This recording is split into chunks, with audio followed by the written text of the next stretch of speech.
உங்களுக்கு பிடித்த சமையல் சேனலுக்கு உங்களை அன்புடன் வரவேற்கிறேன். இன்னைக்கு நம்ம பீட்ரூட் சாதம் எப்படி செய்யறதுன்னு பார்க்கலாம். நீங்க வீடியோ பார்க்க முன்னாடி எல்லாரும் சப்ஸ்கிரைப் பண்ணிக்கங்க. வாங்க வீடியோக்குள்ள போலாம். இப்ப நம்ம பீட்ரூட் சாதம் பண்றதுக்கு ஃபர்ஸ்ட் மசாலா ரெடி பண்ணிக்கலாம். அதுக்கு ஒரு மிக்ஸி ஜார் எடுத்து 1 ஸ்பூன் ஜீரகம், 1 ஸ்பூன் சோம்பு, 1 ஸ்பூன் மிளகு, அது கூட ஒரு சின்ன பட்டை துண்டு, ஒரு ஏலக்காய், ஒரு 3 கிராம்பு, ஒரு ஸ்பூனு தனியா சேர்த்துக்கலாம், கொத்தமல்லி விதை அதையும் சேர்த்து இதை எல்லாத்தையும் நல்லா பொடியா இந்த மாதிரி அரைச்சி வச்சுப்போம். இப்போ இந்த மாதிரி பொடி பண்ணிட்டு இது கூட நம்ம ஒரு சின்ன இஞ்சி துண்டும் ஒரு 4 பூண்டு பல்லு சேர்த்துக்கிறேன். அது கூட ஒரு அரை வெங்காயம் சின்ன சின்னதாக வெட்டி சேர்த்துக்கோங்க. நீங்கள் சின்ன வெங்காயம் இருந்தாலும் ஒரு 4 வெங்காயம் சேர்த்துக்கோங்க. இது எல்லாத்தையும் சேர்த்து இந்த மாதிரி 1-2 அடித்து வச்சுப்போம். இந்த அளவு அடித்து நம்ம எடுத்து வச்சுப்போம். இப்போ நான் ஸ்டவ்வில் ஒரு குக்கர் வச்சுக்கிறேன். அதில் 1 ஸ்பூன் எண்ணெயும் 1 ஸ்பூன் நெய்யும் சேர்த்துக்கிறேன். நீங்கள் ஃபுல்லு நெய்யில் செஞ்சாலும் சரி, எண்ணெயில் செஞ்சாலும் சரி, உங்கள் விருப்பம். இந்த மாதிரி ரெண்டும் கலந்து செய்யும்போது கொஞ்சம் டேஸ்ட்டு நல்லாயிருக்கும். இதில் தாளிக்கிறதுக்கு நம்ம ஒரு பட்டை, ஒரு ஸ்டார் பூ, ஒரு 3 கிராம்பு, ஒரு பிரிஞ்சி இலை, இது எல்லாத்தையும் போட்டுக்கலாம்.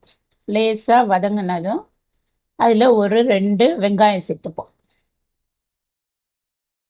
இந்த வெங்காயம் நல்லா கொஞ்சம் கலர் மாறுற அளவுக்கு கொஞ்சம் நல்லா வதக்கிக்கோங்க.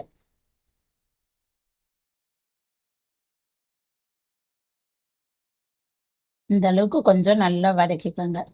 வதக்கிட்டு இதில் ஒரு 2 பச்சை மிளகாய் நல்லா கீறிட்டு சேர்த்துக்கோங்க.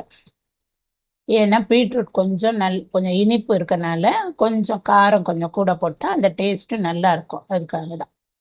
இப்போ நம்ம அரைச்சி வச்சுருந்தோம் பார்த்தீங்களா, அந்த மசாலாவை எல்லாத்தையும் இதில் சேர்த்து கொஞ்சம் நல்லா வதக்கிக்கலாம். அந்த பூண்டு, இஞ்சி இதெல்லாம் பச்சை வாசனை போகிற அளவுக்கு கொஞ்சம் நல்லா வதக்குங்க இதுலேயே.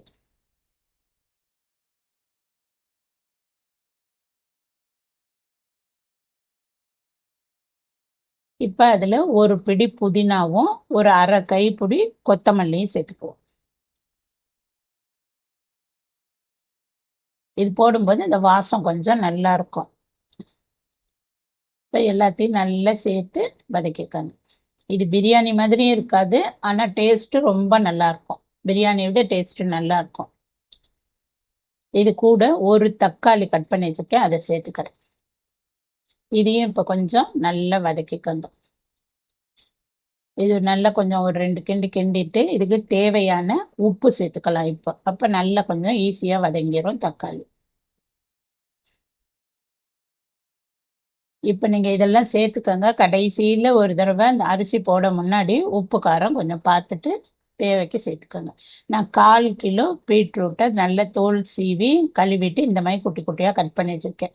ரொம்ப பெருசாகவும் கட் பண்ணாதீங்க, ரொம்ப சின்னதாக, இந்த அளவு கட் பண்ணால் சரியாக இருக்கும். நம்மளுக்கு வெந்து சாதத்து கூட சேர்த்து சாப்பிடும்போது இது நல்லா கரெக்டாக இருக்கும். அதனால் இந்த அளவுக்கே வெட்டிக்கோங்க.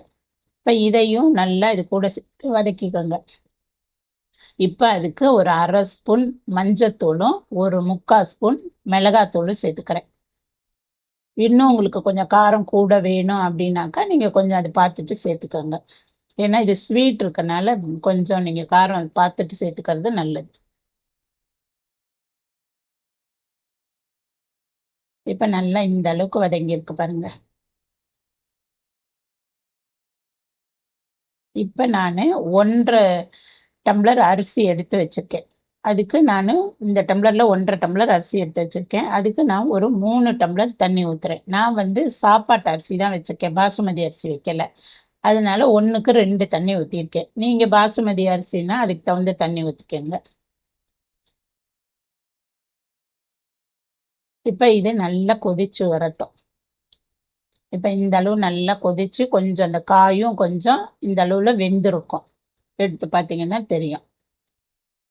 இந்த அளவு வந்ததும் நம்ம கழுவி வச்சிருக்க அரிசியை சேர்த்துக்கலாம்.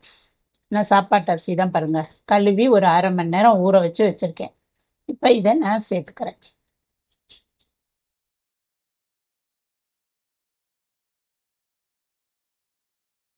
இப்போ இதை நல்லா கொஞ்சம் கிண்டி விட்டுரு. இப்போ தண்ணியும் அரிசியும் கொஞ்சம் சமமாக வருது பாருங்க. இந்த அளவு வந்ததும் நம்ம மிச்சம் வச்சிருக்க கொஞ்சம் இந்த கொத்தமல்லி புதினாவை அதில் கொஞ்சம் சேர்த்துக்கோங்க. அந்த வாசனை நல்லா இருக்கும் மேலே போடும்போது. இப்போ இதெல்லாம் போட்டுட்டு நீங்கள் குக்கரை மூடி 3 விசில் விடுங்க. சாதா அரிசின்றனால நான் 3 விசில் விடுறேன். நீங்கள் பாசுமதி அரிசினா 2 விசில் உங்களுக்கு சரியா இருக்கும். இப்போ விசில்லாம் போனதும் நீங்கள் திறந்து பாருங்க. இப்போ சாதம் வந்து குழையாம கரெக்டாக வெந்திருக்கு பாருங்க. இந்த அளவு தண்ணி வச்சு இந்த ஸ்டீம் விட்டிங்கன்னா உங்களுக்கு கரெக்டாக இருக்கும். சாதம் கொஞ்சம் இப்படி இருக்கு, எடுத்து தட்டில் போடும்போது உதிரியாக வந்துடும் பாருங்க. இந்த அளவுக்கு உதிரியாக இருக்கும். இதை வெங்காய பச்சடி, பொரியல், முட்டை எது கூட சாப்பிட்டாலும் ரொம்ப டேஸ்டாக இருக்கும். இதை நீங்களும் வீட்டில் செஞ்சு பார்த்துட்டு எப்படி இருக்குன்னு கமெண்ட் பண்ணுங்க, லைக் பண்ணுங்க, ஷேர் பண்ணுங்க, மறக்காம சப்ஸ்கிரைப் பண்ணுங்க. நன்றி.